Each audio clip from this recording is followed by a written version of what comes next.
Marine Le Pen s'intéresse au vote de la communauté juive en France. Louis Alliot est en visite en Israël. À quoi correspond cette stratégie? À deux objectifs. D'abord, poursuivre la dédiabolisation du Front National. Son père, Jean-Marie Le Pen, était accusé d'antisémitisme. On ne peut pas, elle, ni sur le passé, ni sur le présent, la prendre en flagrant délit d'un tel défaut.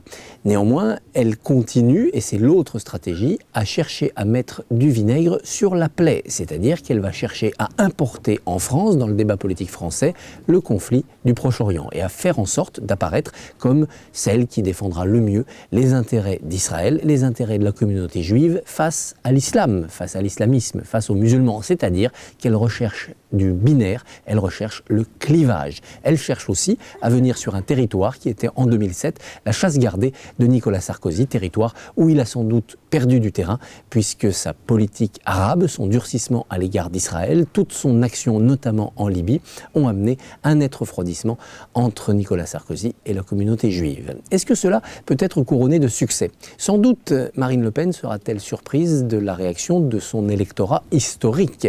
Jean-Marie Le Pen avait eu du mal à faire avaler à ses électeurs, tant opposés à l'immigration, son soutien à Saddam Hussein. C'était il y a 20 ans. Marine Le Pen pourrait bien avoir les mêmes difficultés à faire admettre à son vieil électorat qu'elle est désormais la meilleure amie d'Israël. C'est ça qui est difficile pour elle en ce moment, c'est d'être assez gentille pour avoir de nouveaux électeurs, mais assez méchante pour garder les anciens. Chaque fois qu'elle dégoupille un thème historique qui fâchait son père avec la France, qui fâchait son père avec l'intelligentsia, elle prend ce risque-là. Elle sait ce qu'elle perd, elle ne sait pas ce qu'elle gagne. Cette stratégie, pour l'instant, en 2011, n'aboutit pas à une addition positive dans les sondages.